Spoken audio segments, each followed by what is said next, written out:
a fé cristã, ela não exige de nós um suicídio intelectual. Sim. A fé cristã não nos proíbe de pensar.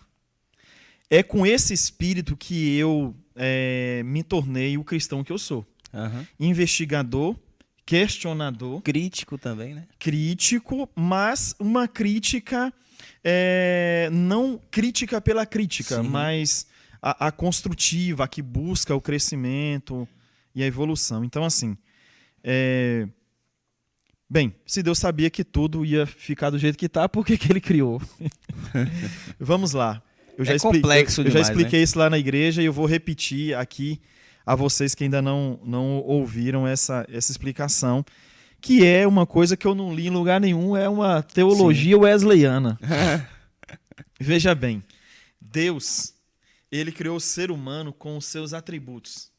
Por exemplo, por que a gente ama ou tem a capacidade de amar? Sim. Porque Deus é amor. Por que nós temos um certo senso de justiça? Olha, isso está errado, isso é injusto. Porque foi Deus que implantou isso na gente.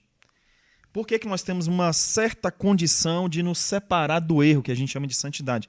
Porque Deus, ele é santo. Então, Deus, ele comunicou, ele entregou aos seres humanos, ele dotou os seres humanos dessas capacidades, que na teologia a gente chama de atributos comunicáveis. São virtudes que estão presentes em Deus e que Deus compartilha com a gente. Agora, tem virtudes que Deus tem e ele não compartilha com a gente. Por exemplo, Deus é todo-poderoso. Nós não somos todo-poderosos. Sim. Deus é onisciente. Ele tem ciência, conhecimento de tudo. Nós não. Então, o que acontece? Que um dos atributos de Deus é a liberdade. Sim. É a liberdade. Deus é um ser livre. Pessoal, é aí que entra agora. Se Deus põe Adão e Eva no jardim do Éden e não dá a opção deles de desobedecer, então eles não eram seres livres.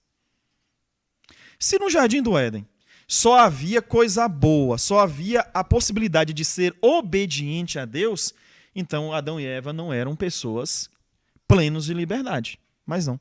Foi colocada ali uma árvore que era o objeto, né, da possibilidade da desobediência e do erro, a árvore do conhecimento do bem e do mal.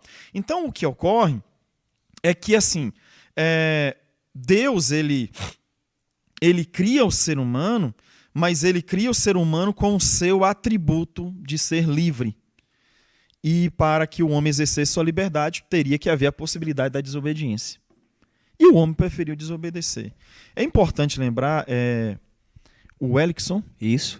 é importante lembrar que do mesmo jeito que Deus cria todas as coisas, e mesmo o homem preferindo o pecado, Deus ele não abandona a sua criação e o ser humano. Antes do pecado, já havia um projeto redentor, a cruz do Calvário. Eu sei Deus que já sabia, né? Deus já sabia, mas ele também já havia, previamente estabelecido também um meio de redenção e de salvação desse ser humano que havia desobedecido. É claro que a minha resposta ela pode não ser, lógico, o suficiente para explicar detalhadamente todas as coisas. Aí eu vou me recorrer àquilo que você falou. Tem coisas que para nós permanecem misteriosas. Mas uma das explicações que a gente precisa entender a respeito do mal no mundo é que tem a ver com a nossa liberdade. Deus nos criou com a liberdade de fazer o bem e também de fazer o mal. Isso. Infelizmente, muitos estão usando a liberdade para o mal. Isso. E é onde é que vem o sofrimento.